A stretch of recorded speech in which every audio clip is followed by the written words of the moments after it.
Добрый вечер, дорогие телезрители. У нас сегодня очень интересный разговор. Мы будем говорить о древности. Говорят же, что юкагиры – это самый загадочный народ. Откуда они? Кто они? Юкагиры являются одним из древнейших народов. Они в прошлом заселяли всю территорию республики. Во время расселения проюкагирских племен большинство исследователей относят к позднему неолиту, примерно 4000 лет назад. В настоящее время юкагиры занимают отдельные территории Северной Якутии, на Яне, Индигирке, Колыме, на Чукотке и в Магаданской области. Наскальные рисунки, они как раз и дают некоторую разгадку юкагирской культуре. Один из рисунков был обнаружен в центральной Якутии на берегу Средней Лены в писанице Суруктах-Хая. Рисунок позднего неолита, и, возможно, это оставлен праюкагирами. Мы имеем двучастную картину мира. Это небо, графическое изображение неба, небесная дуга. Когда я спросила юкагира, Дмитрия Григорьевича Дичкова, как юкагиры представляют форму неба, он говорит, по радуге.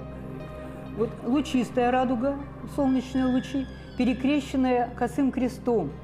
А в юкагирском пиктографическом письме крест – это символ или любви, или печали. И небо посылает живительный дождь, небесную благодать, которая потом распространяется на все живое, на людей и на животных. Символ неба, а вот символ земли. Беременная лосиха, внутри лосеночек. Знаки, которые помещены рядом, они дублируют содержание графемы. Вот это мужские знаки, это женские знаки. Они подрисованы значительно позже. Картина двучастной вселенной, она также обнаружена Алексеем Павловичем Окладниковым в писаницах Забайкалья. Здесь верхний мир изображен как окружность с крестом, нижний мир – это как бы овал, и внизу вот это вот точки благодать небесная. Древняя двучастная картина мира, да, сменяется ранней трехчастной картиной мира. На этой же писанице Суруктах-Хая видим раннюю трехчастную картину мира. Тот же символ неба, тоже символ животного, главного промыслового лось. Да? А вот средняя часть – это горизонт или это дорога. И появилась фигура человека, посредника между небом и землей. И земля изображена уже в виде лося, обращенного головой вниз, как бы в нижний мир. Уже появляется представление о нижнем мире. Еще в нижнем мире какое-то существо? Это уже позднее подрисованное изображение барана, а это, возможно, птицы, как символа верха и символа, горный баран, символику его, это надо еще уточнять. Откуда узнали, что это изображение принадлежит именно юкагирскому? Юкагиров считают жителями позднего неолита. И, возможно, это принадлежит именно юкагирам. А да. Почему вы считаете, что это композиция, а не каждый рисунок по отдельности? Вот, когда я обратилась к одежде юкагиров, да, я обнаружила присутствие вот этих двух моделей Вселенной на юкагирской одежде. И это одно из подтверждений, что это, возможно, проюкагирские. Вот возьмем мужские передники юкагиров. Да? Юкагирская одежда распашная, тунгусский кафтан, и передник закрывает грудь и живот. Это мужские передники, это коллекция Хильсона, собранная почти 100 лет назад, в конце 19-го, в начале 20 века. А это современные. Они практически одинаковые. Так вот, светлая часть – это символ неба, и квадратная часть, да, это символ земли, и вот тут вот чашевидная, да, как бы для получения небесной благодати. То же самое на современных. Традиция продолжается. Верхняя часть светлая – это небо, нижняя часть темная, чашевидная. И здесь вот чередование красного меха и белой замши, оно тоже передает вот получение небесной благодати. Это графема двучастной вселенной. Женские передники, они как раз несут раннее представление о трехчастной вселенной. Основа, как у мужского, он только в середине, знак посредничества. Передник конца XIX века, начала XX, а это передник женский современных юкагиров. И тоже в серединке третьей части отличают мужские передники от женских. Это говорит о чем? Что женщина была посредником. Вот вопрос, почему рисунки выполнялись женщинами, да? Вот это как раз и И есть. скульптурки, очень много скульптурок женские были. да. Большинство, 80%. Велика скульптур. была роль женщины Да. в родовом строе. Женщины – это те, кто владеет удачей на охоте. Потому что богиня зверей всегда у многих народов, почти у всех народов, обязательно женщина. И только охотник – мужчина. То есть он охотился на тех зверей, которые дарует ему женщина, продолжательница рода, которая заботится о плодородии. Поэтому боготворили люди женщину издавна, с палеолитического времени это точно. Об этом свидетельствует множество фактов. На основе наскальных изображений развивается у юкагиров пиктографическое смысловое письмо. То есть рисунки, они имеют как бы еще и буквенное обозначение, как ребус. И они эти письмена донесли в недавнего времени. Руководство республики договаривается с Академией наук Советского Союза и организуется тогда так называемая Ленская историко-археологическая экспедиция. В 1938 году официально все было завершено, а в 1939 году эта экспедиция начинает свою работу. И руководил работами этой экспедиции известный будущий ученый Алексей Павлович Окладников. И он уже в 1939 году приехал сюда еще задолго до начала Великой Отечественной войны. Там же на средней линии обнаружено третье, следующее мифологическое воплощение древней модели Вселенной. Да? И это уже шаманская модель. Да? Она уже четко трехчастная, противопоставление верха и низа, мужского и женского. Основа ее та же самая дуга лучистая, тот же самый крест, но здесь совершенно новые знаки, дополнительные.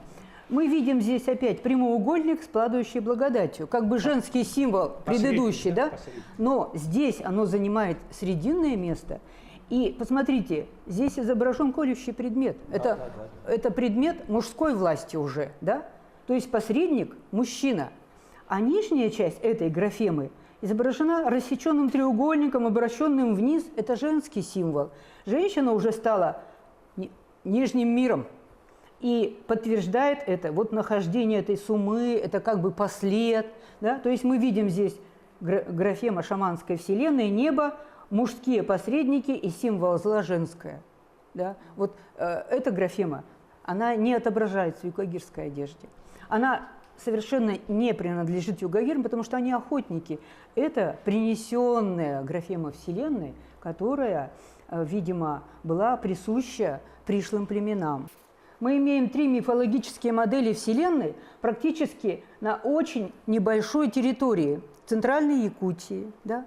Средняя Лена. Это просто уникально. Мне кажется, это уникальный бренд нашей республики должен быть. Да? Когда на очень коротком пространстве 3 модели Вселенной, причем двухчастная, ранняя шаманская и шаманская модели Вселенной. Если это праюкагирские, то это привнесенная какими-то пришлыми племенами. По предположению ученых, территория Якутии была вся когда-то заселена юкагирами. А потом, видимо, когда был большой приток населения, в век металлов, они были отодвинуты на север. И теперь они живут в северных районах, как я уже сказала, Яна, Индигирка, Колыма.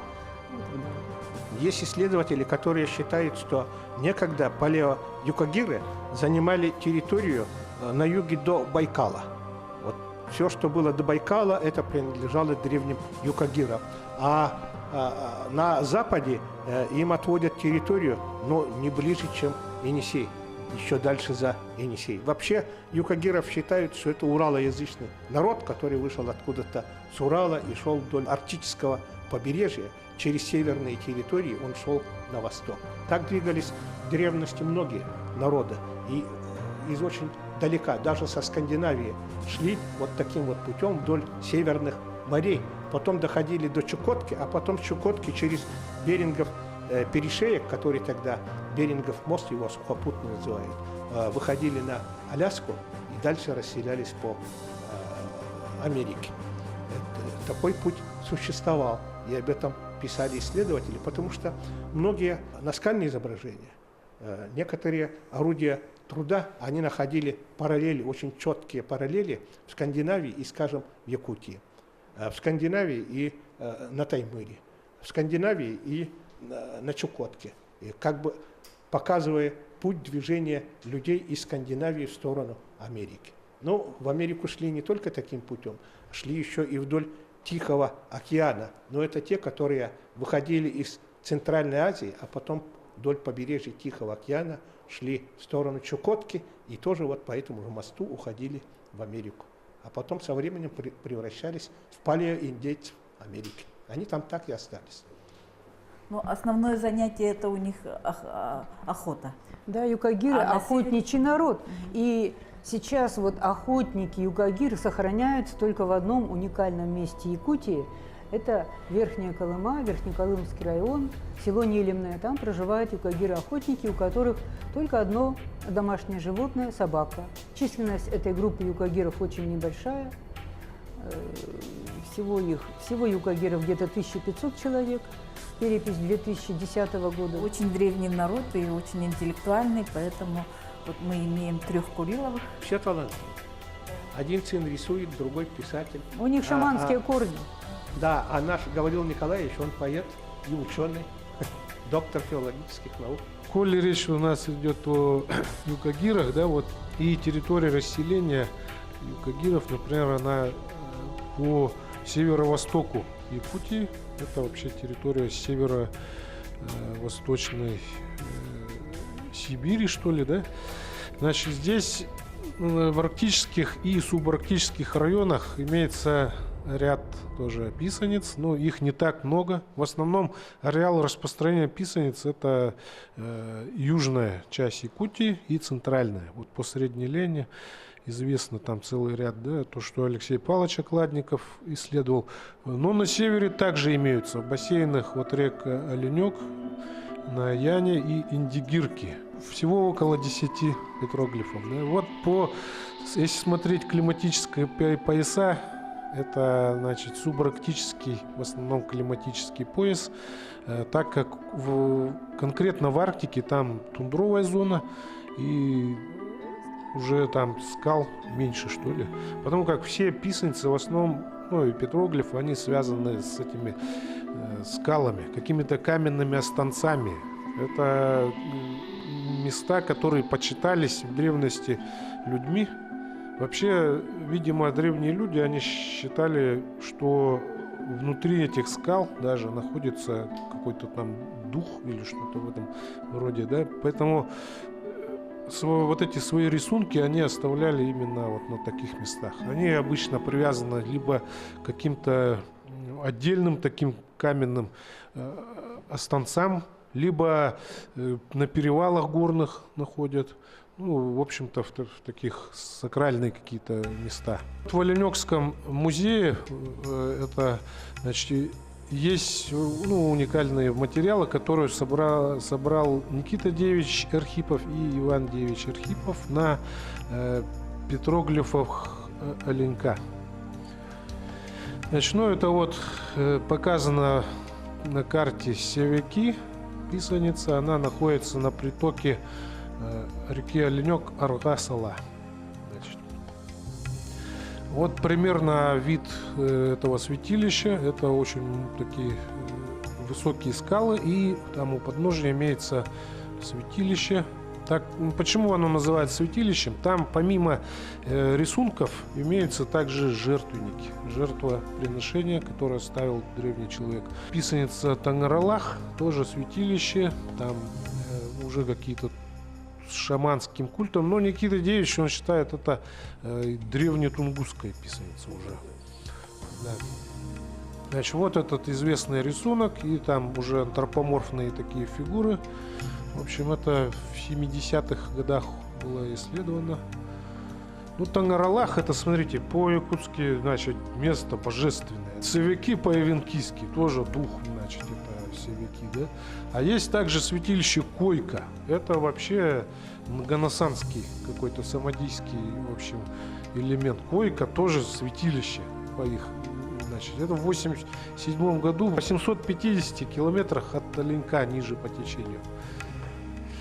Значит, вот уже на границе с Булунским улусом, да, районом, значит, это святилище Койка. Там очень много жертвоприношений было в виде, значит, вот таких вот артефактов. Там сотни различных костяных наконечников стрел. Тут есть и тамары, и такие наконечники трехгранные, плоские. Это все не датировано. Никита Девич считает, это вообще ранее тунгусские все какие-то. Но то есть это средневековье, он считает. Но это не факт. Возможно, это более ранние. Тут у нас, видите, есть название и по-якутски Тамерлах, и севяки по-эвенкийски, да, и Койка — это вообще элемент, который там на Таймыре присутствует, да, например, это уже Нганасана. То есть это гораздо более ранняя история, скорее всего, да. Поэтому, ну вот, даже это, если в топонимике сохранилось, то уж понятно, да, что это очень древний пласт. Там же железные вот такого рода наконечники, это вот как раз они у самодийских народов распространены. Значит, ну, известно они там и до Западной Сибири. Очень много параллелей, например, с Илькупами. Там у нас, вот, если смотреть северо-запад Якутии, да, там многие наконечники, которые эвенки использовали, они происходят оттуда. Из Западной Сибири. Да, это железо, конечно. Там есть очень такие бронебойные, вот такие такого рода хищные такие наконечники. Они все в основном там изготавливают, в Западной Сибири. Две писаницы Икис-Апа и Ичен-Череги находятся в бассейне реки Оленек. Поговорим о Миконском районе. Субарктический район, но он как бы южнее Северного полярного круга. Там еще в 1655 году Григорий Пытляков, он преподавателем пединститута был, значит, он провел разведку археологическую, там выявил якутские землянки, ряд могильников и вот в том числе писаницы. Он ее назвал гора Эбе. Потом в дальнейшем начали ее называть Тамтор писаница. Значит, это вот страница отчета, который хранится в Москве в Институте археологии РАН. И вот изображение, наскальный рисунок такой антропоморфный оттуда. Недалеко от поселка Тамтор находится, но, к сожалению, не исследовал после него никто еще до сих пор эту местность. В 2013 году в Аймиконском районе Илья Яковлевич Тарков, он нам указал расположение одной писаницы, значит, которая находится на горном перевале на вообще высоте 1000 с лишним метров. Наверху сохранился гранитный останец 5-метровой высоты. Гранитный останец, один его фас полностью покрыт росписями. Значит, причем это полимпсест многослойный, там ряд пластов рисунков в разное время, видимо, нанесенных. Рисунки этого малотырынского фриза. Но здесь довольно сложно понять, знаете, в чем дело. По видимости, многие из этих рисунков подживлялись. То есть приходили другие какие-то племена, они видели, что здесь, значит, какое-то древнее почитаемое святилище. И некоторые из рисунков они подживляли, то есть заново их обводили. Поэтому они более такие яркие, что ли, темная такая краска. Ну, там по цвету красителя и по стилю видно, что около 3 пластов рисунков. Здесь антропоморфные фигуры, косые кресты и очень много перевернутых фигур антропоморфных, которые вниз головой расположены. Шаманское изображение, значит, возможно, он с бубном, там какой-то головной убор присутствует. Значит, такой он сбоку находится и наблюдает над всеми. А рядом расположено очень много вот перевернутых таких фигур. Они в том же стиле такие. Перевернутые фигуры обычно трактуют как умерший человек, Да. который пошел в нижний мир. И либо это души их спускаются, да, уже в нижний мир. Ну, у многих там мужской символ, какие-то странные, значит, конечности у них. Значит, ну вот на голове вот странные какие-то рога, потом вот, ну, значит, нижний, это как заячьи лапы какие-то, остроголовые такие фигуры.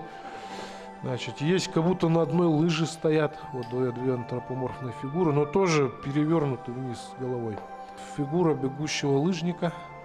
Справа это рисунок уже более контраст сделан. Но вот на левой, смотрите, к сожалению, там даже на такой отдаленной писанице посетительская надпись имеется. Это прямо поверх рисунков кто-то в 2000 году расписался, видите. Центральная Якутия — это просто бич вот этих писаниц. Очень страдают они от этих вот посетителей, туристов, которые безжалостно прямо поверх рисунков оставляют свои автографы. Шишкинская писаница знаменитая, на которой мы были, там вообще она погибает, это на Верхней Лене. Там и иркутские археологи жалуются, что это, к сожалению, там ни охрана не может помочь, ни что там. Погибает от рук вандалов. От рук человека, да. Там все изрисовано чуть ли не масляной краской. Вот есть такая композиция очень загадочная, она там в отдельной нише как бы самой на высоте находится. Мы так и не смогли, тут разные предположения были, что это изображено.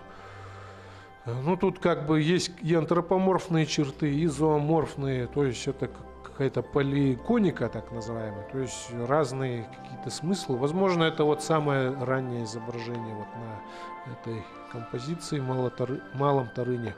Есть наверху женский символ, вот это, значит, 3 таких черточки, да, оно как бы в такой треугольной нише находится. И как бы оттуда такое истекает, что ли, вот эти вот разные косые крестики, очень много. Видимо, тоже это какие-то символы. Ну и вот это вот изображение, оно, видимо, может быть к этому слою также относится. Второй слой считаем мы здесь вот с этими антропоморфными персонажами. Там очень много их. Значит, причем некоторые из них мы не увидели вживую. Да? Мы снимали на фотоаппарат высокочувствительный. И уже в лабораторных условиях поняли, что там еще очень много таких плохо видных изображений. Когда контраст поднимали, они проявились. Поэтому там фактически калькировать невозможно. Сама гора, она еще, вот эта скала, она тоже красноватого оттенка, поэтому это все сливается. Ну и третий слой, он такой... Вот какие-то тут совсем другой стиль немножко, мы так понимаем. Но это тоже антропоморфные фигуры в основном, и косые кресты, люди-черточки.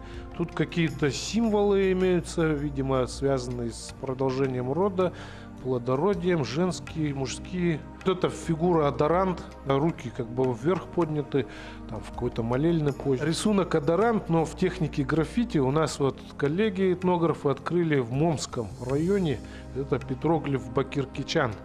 Значит, Бакиркичан переводится как скользь. Примерно, если прорисовать, вот такого рода изображение. На севере также имеется в Абыйском улусе писаница Сутуроха. Открыта была она Степаном Ильичем Эверстовым, значит, в конце 70-х годов. Сутуроха — это речка, которая выходит из озера Сутуроха, это заповедное место у них там, природное, впадает в Виндигирку в районе поселка Белая Гора примерно. Так выглядят вот эти останцы, покрыто лесом, терраса такая высокая и каменный выход.